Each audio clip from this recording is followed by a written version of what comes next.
धनेश्वर ज्ञान निकेतन मदना के online class में स्वागत है। कार्य दोस्तों, मैं लेकर आया हूँ गणित का कक्षा। कार्य दोस्तों, जैसा कि प्रचलित है, सभी मानते हैं कि गणित का कक्षा बहुत ही कठिन है। गणित बहुत ही कठिन सब्जेक्ट है और यह बहुत ही जटिल है, नीरस है। लेकिन प्यारे दोस्तों, ऐसा कुछ भी नहीं है। अगर हम गणित के विषय को, उसके कॉन्सेप्ट को स्टेप बाय स्टेप समझें, पूर्णतः जानकारी लें और उसके बाद सवाल को सॉल्व करना शुरू करें, तो मेरा दावा है कि गणित बिल्कुल ही आसान लगेगा। वह बहुत ही मजेदार सब्जेक्ट है। तो एक जटिल सब्जेक्ट को, निरस सब्जेक्ट को अगर मजेदार बनाना है तो शुरू से अंत तक हमारे वीडियो से बने रहें। हमारे सारे वीडियो को आप देखते रहें। मेरा दावा है कि आप खुद कहना शुरू कर दीजिएगा कि नहीं, गणित जो है बहुत ही सरल है और बहुत ही मजेदार है। हम आज शुरू करने जा रहे हैं क्षेत्रमिति। पहले हम क्षेत्रमिति के बारे में समझेंगे कि क्षेत्रमिति क्या है, क्षेत्रमिति के अंतर्गत आपको क्या सब पढ़ना है। लेकिन उससे पहले आप जिस चीज के बारे में पढ़ने जा रहे हैं उससे रिलेटेड कुछ अन्य तथ्यों को भी समझें और इसके तहत हम आप लोगों को जानकारी देने जा रहे हैं 2D या द्विविमीय आकृति के बारे में और 3D या त्रिविमीय आकृति के बारे में। दोस्तों, ये जो आपका क्षेत्रमिति है वह आकृति के मापन के बारे में ही पढ़ना है। क्षेत्र मतलब क्या है? एरिया। क्षेत्र कोई जो टुकड़ा है और मिति यानी मापना, यानी क्षेत्र को, किसी आकृति को मापना के बारे में आप क्षेत्रमिति में पढ़िएगा। तो भाई, ये जो आप जिसको मापने जा रहे हैं, जिस आकृति को मापने जा रहे हैं, उस आकृति को तो समझें। तो आकृति यहाँ पर आपको दो तरह का बताया गया है। पहला है 2D या द्विविमीय आकृति। तो भाई 2D या द्विविमीय आकृति क्या होता है?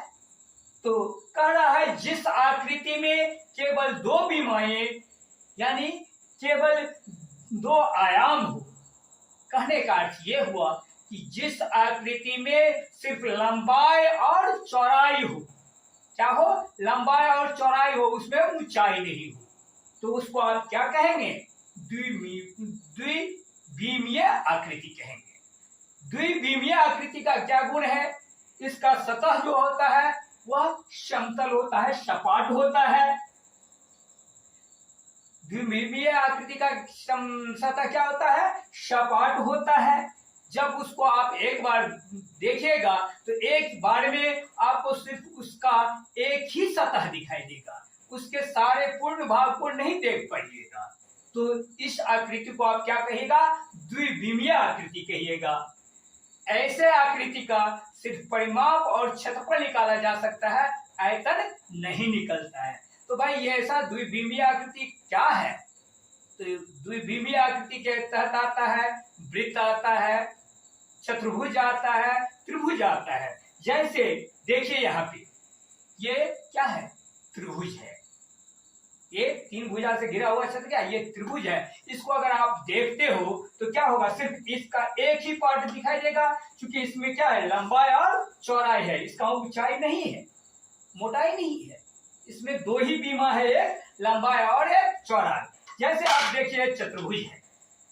चतुर्भुज किसको कहेंगे? यानी चार भुजा से घिरा हुआ चतुर्भुज। तो चतुर्भुज कई प्रकार के होते हैं, जैसे वर्ग चतुर्भुज है, समांतर चतुर्भुज भी चतुर्भुज के श्रेणी में आता है।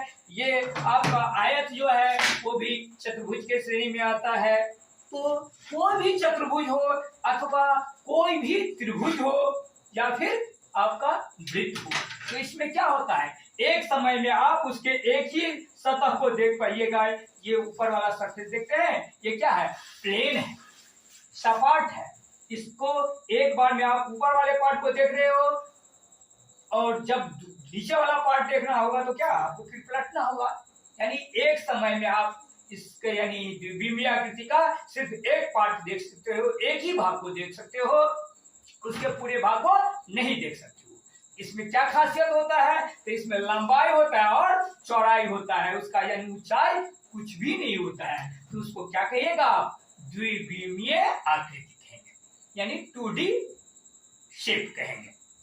ठीक है, अब देखिए इसमें जब भी आप निकालना होगा द्विविमीय आकृति का जो भी होगा, चाहे वो त्रिभुज हो या चतुर्भुज हो या फिर वृत्त हो, तो उसमें आयतन नहीं निकलेगा। द्विविमीय आकृति जो भी होगा उसका आयतन नहीं निकलता है, आयतन का गणना नहीं कर सकते हैं। उसमें क्या चीज का गणना होगा, उसका क्षेत्रफल निकालेंगे या फिर उसका परिमाप निकालेंगे। तो दोस्तों अब हमें विश्वास है कि आप लोग द्विविमीय आकृति यानी 2D आकृति के बारे में जान गए होगा। अब चलते हैं हम 3D या त्रिविमीय आकृति किसको कहते हैं, तो कहता है कि वैसा आकृति जिसमें 3 विमा हो, यानी 3 आयाम हो। कौन कौन आयाम हो, उसमें लंबाई हो, चौड़ाई हो और ऊंचाई हो। क्या क्या हो, लंबाई चौड़ाई ऊंचाई तीनों हो, तीनों विमाएं हो, लंबाई चौड़ाई ऊंचाई, तो उस आकृति को आप क्या कहोगे, 3D शेप वाला आकृति कहेंगे, 3D शेप कहेंगे। जैसे आप देखिए ये क्या है, क्यूब है, घन है ना, इसमें क्या है कि आपका लंबाई चौड़ाई और ये ऊंचाई भी है। तो लंबाई चौड़ाई ऊंचाई तीनों रहेगा, तो उसको आप क्या कहिएगा, ये 3D आकृति कहिएगा, यानी त्रिविमीय आकृति कहिएगा। जैसे देखिए ये क्या हो गया, क्यूबॉइड हो गया, दोनों दो घन को जोड़ देते हैं तो क्या हो गया, क्यूबॉइड हो गया ना। तो ये क्यूबॉइड में क्या हो गया, ये आपका लंबाई हो गया, चौड़ाई हो गया और ये ऊंचाई हो गया ना। तो जब लंबाई चौड़ाई ऊंचाई तीनों विमा हो जिसमें, तो उसको क्या कहिएगा, 3D आकृति कहेंगे, यानी त्रिविमीय आकृति कहेंगे। जैसे आप देख सकते हैं ये आपका क्या है, इसको कहते हैं संविलन यानी सिलेंडर। क्या है, सिलेंडर है। तो इसमें क्या होता है, लंबाई भी है, चौड़ाई भी है और ऊंचाई भी है। तो इसमें क्या होगा, 3D डायमेंशन वाले आकृति में लंबाई चौड़ाई और ऊंचाई तीनों मिलेगा। इसका जो है जो सतह सपाट होता है, जैसे, और जो सतह सपाट होता है उस सपाट से सतह वाले को क्या कहते हैं, उस सपाट सतह को, उसको आप फलक के नाम से जानते हो। 3D आकृति में जो भाग सपाट होता है यानी समतल होता है, उस सपाट पृष्ठ को क्या कहते हैं, फलक कहते हैं। यानी ये क्या हो गया, ये क्यूबॉइड का फलक हुआ।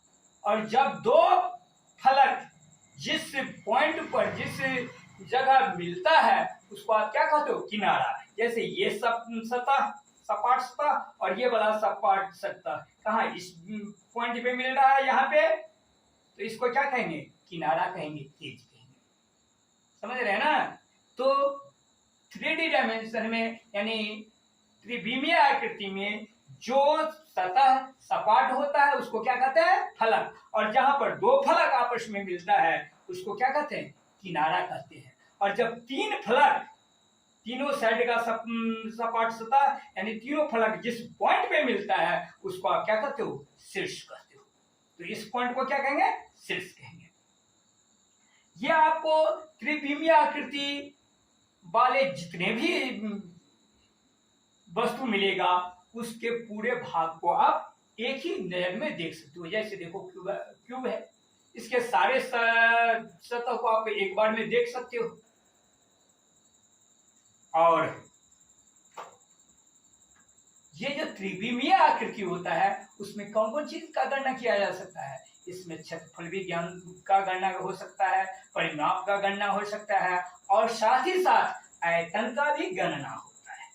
त्रिविमीय आकृति में कौन कौन चीज का गणना कर सकते हैं, क्षेत्रफल, परिमाप और आयतन। जबकि 2D आकृति में क्या होता है, यानी द्विविमीय आकृति में क्या होता है, सिर्फ क्षेत्रफल और परिमाप का गणना किया जा सकता है। तो दोस्तों अगर आप लोगों को हमारा वीडियो पसंद आए तो लाइक जरूर कीजिएगा, इस वीडियो को अधिक से अधिक शेयर कीजिएगा।